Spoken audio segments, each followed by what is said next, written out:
this is episode 1, the Star Citizen Hardware Show. So, episode 1, first thing we want to talk about is ray tracing. The exciting news is that it depends, I suppose, if you are, if you're a fan of Star Citizen feature creep, I suppose, or not, but ray tracing is on its way to Star Citizen. So, the first thing to talk about, this is monthly report in May. This is our first mention, suddenly out of the blue. We had a mention of ray tracing. So, global illumination is well underway. So far, the first iterations of a hash map-based radiance cache, ray generation code, and a ray tracing prototype were completed. So, what were your initial thoughts on this, Tombstone, when you heard this?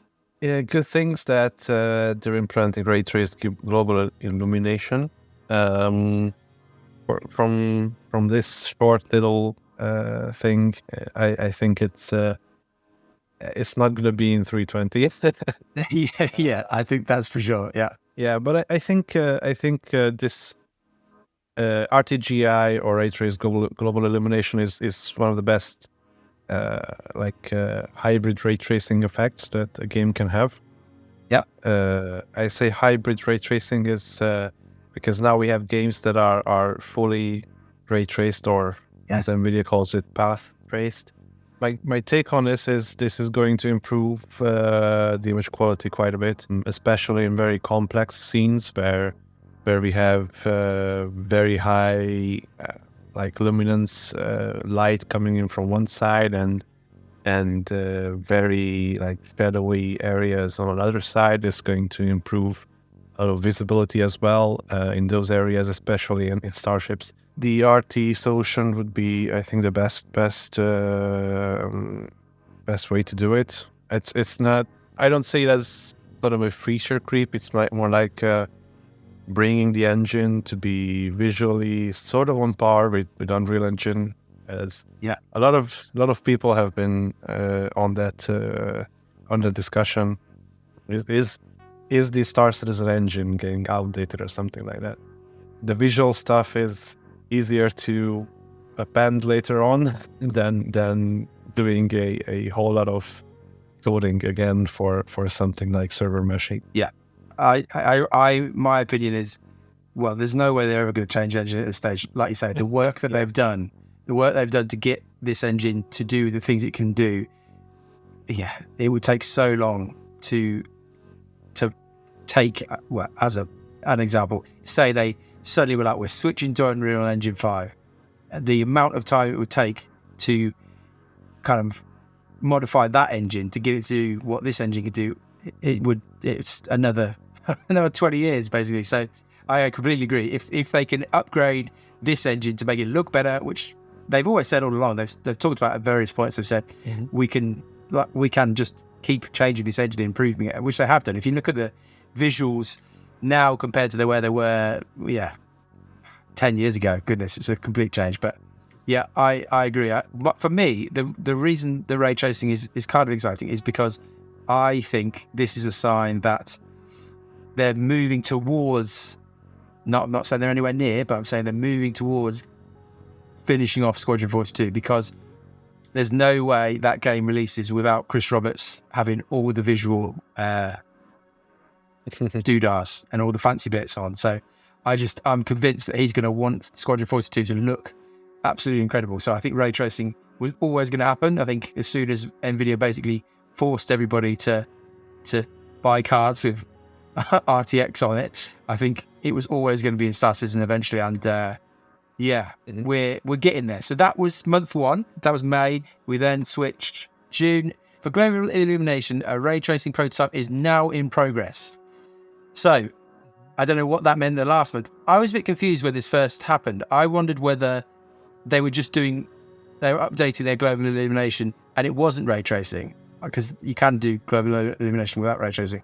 But this then confirmed that it is a ray tracing prototype for global illumination, which is very exciting. So that's it. One of the things you mentioned, Tombstone, is the different types of ray tracing. So this is basically the best we've got right now. This is Cyberpunk.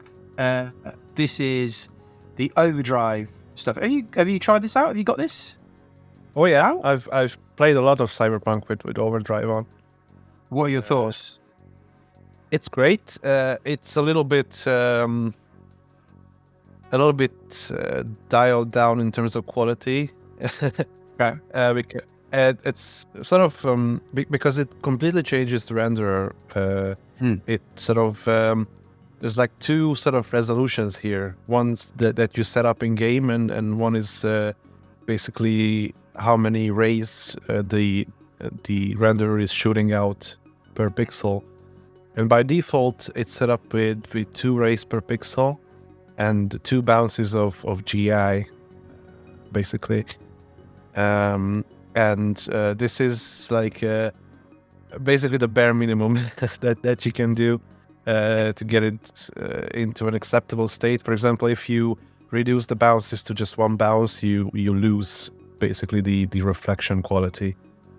So you won't see many things in the reflections. The thing that's up on the screen now, the DLSS off, ray tracing on. Have you done any testing with trying to play the game without DLSS? If you're not familiar, DLSS basically allows you to, it upscales the game for you and saves you a lot of performance. So have you tried overdrive mode without, you got 4090, right? Have you tried it without DLSS on? Yes, at 4K it's a nightmare. At 1440p ultra wide, it's much more manageable. Right. I wouldn't play the game without frame generation on. Yeah. But with frame generation on and DLSS turned off, it's sort of okay. The game feels a little sluggish, but it's okay. But I think at least DLSS quality is needed for a good experience. And then to bring this all back to Star Citizen, because obviously that's the only game that really exists in my life, at least.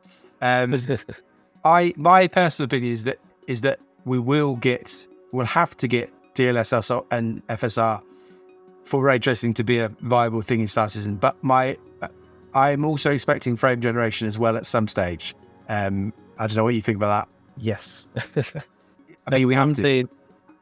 Yeah, I do have some info on that, but I'm not sure if I can share it. Don't do it.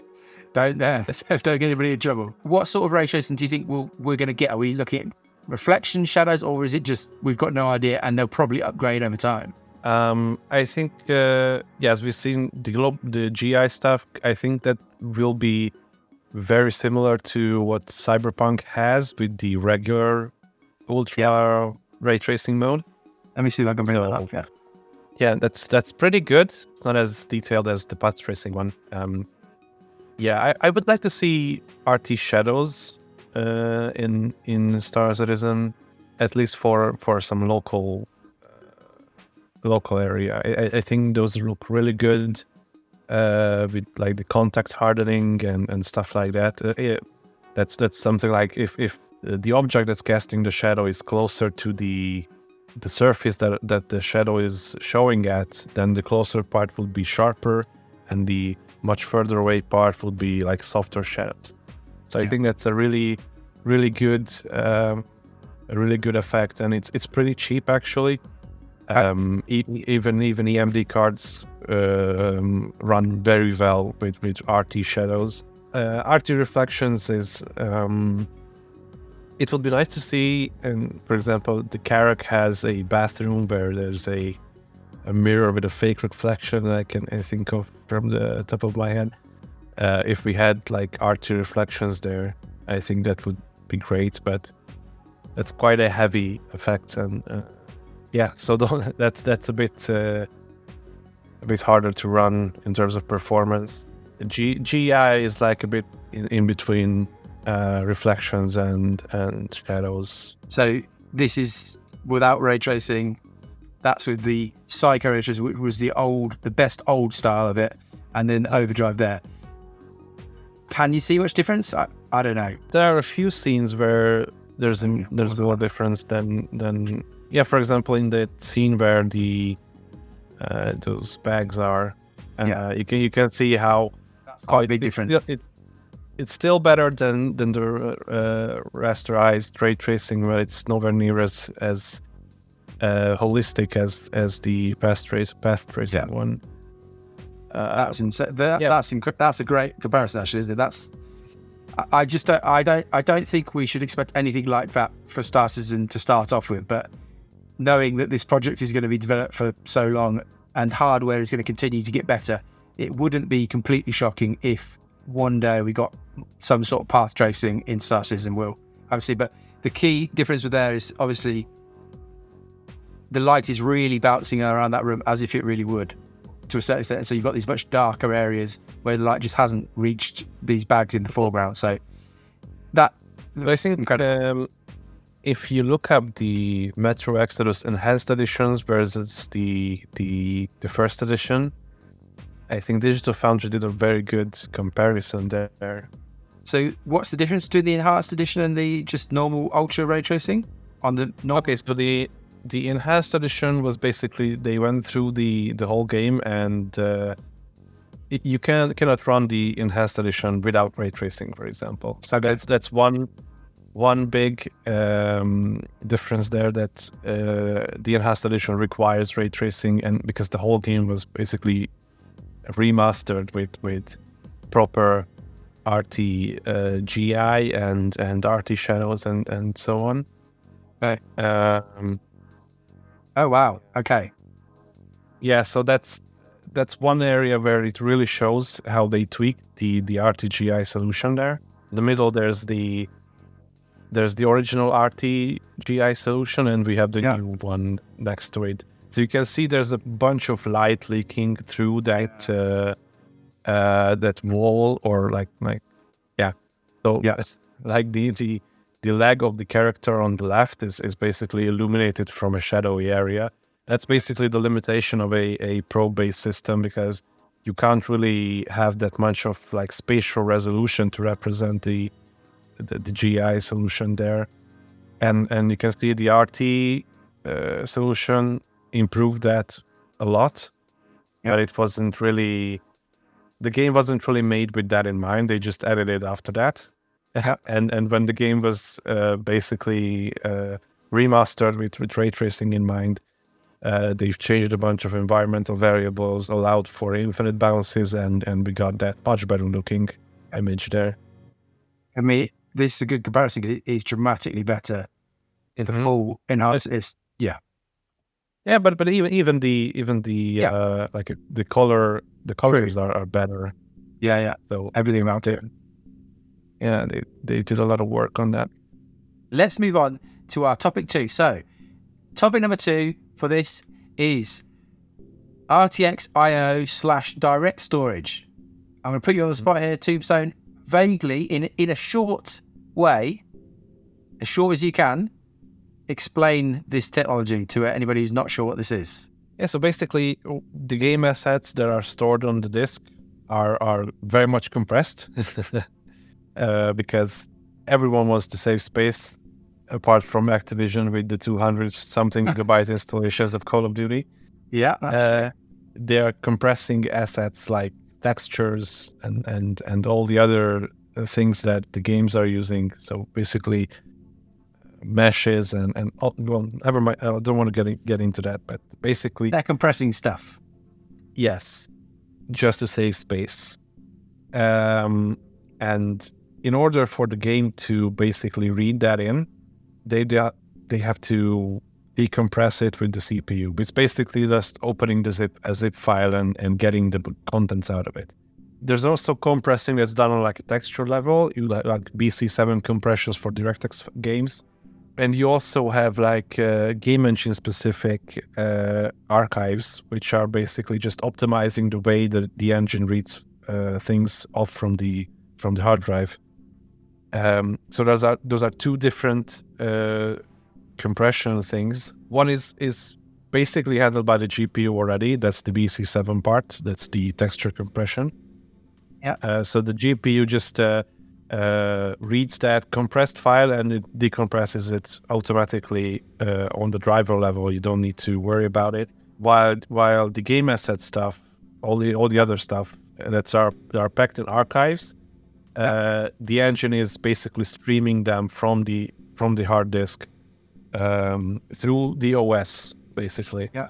Through this pipeline, the CPU is basically making it all happen. CPU resources are required to compress the asset, basically, is what we're saying. Yeah, so if we have a texture, for example, in an archive file, the CPU has to decompress the archive, then the GPU will have to get that decompressed texture file from the CPU or the system memory, basically, but through the CPU or to DMA, which is basically just talking to the memory directly, and then copy it to the GPU VRAM, basically. Yeah. And direct storage is basically just... this is the image on the right. This is the new thing. Yeah. Yeah. Direct storage basically just lets the GPU get those resources itself. It doesn't need to involve the CPU if that's the RTXIO part. Yeah. So direct storage has a CPU component that basically just revamps how the operating system fetches data from the SSD, because we're basically almost everyone uses SSDs nowadays. There's no reason to still use the hard drives and the hard drive specific access methods. So that part of direct storage is just an overhaul of how we're getting data from the disk. And the RTXIO part is basically just the GPU decompression of direct storage 1.2 on the NVIDIA side. So there would be a AMD side as well to it. I think it was Smart Access Storage or something like that on the AMD side. That's what they're calling it. But they basically just a driver support for direct storage 1.2 with GPU decompression. And what this allows the game to do is basically you can sort of decide if you want to decompress assets on the CPU or the GPU. Well, that's how Microsoft wants to do it. Okay. How Microsoft wants the developers to do it. But the developers might decide that, we're doing it on the GPU only, or we're only doing it on the CPU or whatever. Basically, it's sort of similar to what the PS5 is doing with its coprocessor chiplet or something like that. This is basically Microsoft pushing back against Sony's solution. It's effectively what we're saying. Something like that. And so the short of it basically is that things load faster. This is Digital Foundry's video. It's worth going and watching this. They basically found that textures were loading faster with RTXIO, which is NVIDIA's solution for this. They're saying this great shadow stuff is loading faster, and just in general performance is better. So this is RTX off and on and all sorts of stuff. It's a lot faster, even on slower SSDs. It's quite a big performance boost for loading into the game and loading textures. So there's been for a while people have been asking, is this going to come into Star Citizen? Is this something that Star Citizen could use and help us in the scenarios where it's trying to load stuff in? Will it come to Star Citizen? I've got actually a clip from a Star Citizen Live a while ago. Somebody asked, direct storage, is this a thing? What's going to happen? We have at least taken a look at that, but we already have custom technology in place to improve the memory transfer to the GPU. So it's unclear if we can gain a lot of performance from that. It's something we will have to take a deeper look into and measure and check where it makes sense, if it makes sense. And then it will probably be implemented. A diplomatic answer here. Nothing answer. An answer of, we've checked it out, we've already done some of our own work. It might be useful for us, it might not. So for anybody who's kind of thinking, this is going to change the way that things load in Star Citizen, this could be a big technology, they seem pretty unsure about it. So yeah, any thoughts too, Son, on that? Yeah, I was going to say that Star Citizen was already performing very well in terms of streaming assets from the SSD. Yeah, because with Ratchet and Clank, they needed the direct storage basically to just this game has like a feature where you switch between worlds very quickly, and so they needed direct storage on PC to get that done. On the PS5 it was already available, so that was not an an issue there. But for PC, they needed this to get the game performing in a way that they can just switch very, very quickly between worlds. And I think if you quantum travel in Star Citizen, it's basically doing that. It's not as quick as Ratchet and Clank, but I don't know if they're comparable in terms of like world sizes and stuff like that. I think Star Citizen worlds are much bigger, and they consume a lot more memory. So I guess I can understand that they already have a system for that. For streaming of the SSD. But I suspect that at least the direct storage part of going through the OS in a new way that is more suitable for SSDs, I think the game would benefit from that. Yeah. And also with direct storage 1.2, what Microsoft wants to do, if you have a bunch of cores on your CPU that are not used by the game, for example, like the E-cores on Intel CPUs. You can use that, and you won't lose that 1% of your GPU performance for decompressing assets. I think that could be beneficial for Star Citizen. I don't think it's something that's very, very, very needed at the moment. I think how the game performs now in regards to that, I think that's perfectly acceptable. But I think like a direct storage implementation could benefit the game in the long run. Let's move on. Topic number 3. Here's the one that's close to your heart, Tombstone. Anybody got a new AM5 motherboard? We've got some new BIOS updates that, in theory, increase your speed, the RAM speed, dramatically. Crazy speeds for Ryzen, 8,000. Tombstone, tell us your experience with this. And I know it is not exactly as exciting as this. What have you managed to get out of your new BIOS? Well, my CPU cannot do 8,000 megatransfers per second, unfortunately. Or at least I haven't been able to make it work so far. Buildzoid has actually posted a Twitter something along the lines of, he found that his tuned 8,000 megatransfers per second kit was actually a little bit faster than 6,000. A little bit. A little bit, yes. Let me send you the link. Yeah. So this isn't necessarily as exciting as it might sound. I think many people are aware that in like Zen 3 and so on, and before that, you would want to synchronize the Infinity Fabric clock with the memory clock to get the best performance and the best latency. Yeah. But with Zen 4, they have been permanently decoupled, and you no longer have to worry about that. And also, by default, if you have a 6,000 megatransfers per second kit on a Ryzen 7000 system, then your Infinity Fabric clock will never be in sync with the memory clock, because the memory clock is running 50% faster than the Infinity Fabric clock. So there's no way you will have to synchronize that.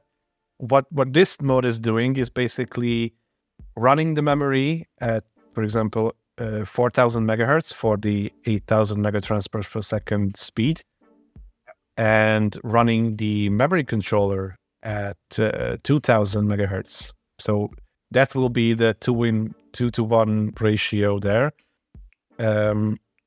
instead of the Infinity Fabric exchanging with like with Zen 3 and before that. So what this means is that the memory controller is basically running at a slower speed by default, unless you're at really high speeds with DDR5. It's running at a slower speed than with that 6,000 megatransfers per second. if you're not getting the memory to a higher frequency, then you're basically losing performance. But on some CPUs, for example, the two CCD CPUs, so either the 7900X, 7950X, and their X3D variants as well, you would get higher bandwidth with running the memory at higher speeds, even if the memory controller is downclocked, basically. As you can see from Buildzoid's image there, there's not really a big improvement in anything, basically. It's very, very small. Like a few percentages. This sounds more exciting than it really is for this generation of CPUs from the Ryzen side, I think. Yeah.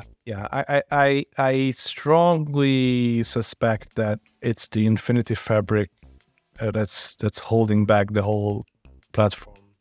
Do you think next generation of Ryzen chips will take advantage of this anyway? But are you thinking it's more to if they can improve the Infinity stuff? Oh, for sure, they're going to go to much higher memory frequencies, and I expect the memory, the Infinity Fabric is to be improved as well. Even just 20% would be a big increase in terms of latency and bandwidth as well. Yeah, 20% would be something like closing the gap between the 13th gen Intel CPUs and the dual CCD Zen 4 CPUs. Based on the rumors from Zen 5, I think we're going to see something like 10 to 15% increase in clock speeds. So that's looking good. Although that doesn't necessarily mean that the Infinity Fabric will be running at a higher clock as well. So yeah, who knows? Have to see, and we will test it when it happens. That's for sure. Okay. Yeah. So that's the new exciting, but maybe not as exciting as we hoped, DDR5 speeds on the new AM5 Ryzen motherboards. Right, let's move on to the final, and some might say least exciting topic. Let's talk about Intel 14th Gen. That was a groan. The refresh. Yes. I'll read this. There's rumors. There's lots of rumors. There's confusion. I'm confused. Basically, we're looking at October according to a Chinese media outlet. No idea what that means. They do have a history of correct claims, though. Mm-hmm. So the thing that, for me, has caught my eye about this is that there's lots of rumors that this is going to be supported on the current motherboards. Yes, they basically just decided to not do Meteor Lake for now, and just release as a refresh of the existing ones. It's basically a very minor tweak, about 3 to 8% in terms of IPC improvements, and about 15% at most in terms of multi-core performance. Yeah. Which is not bad, but it's like the 14 nanometer plus generation of improvement. Yeah. I think it's fine because AMD is not releasing a new generation this year.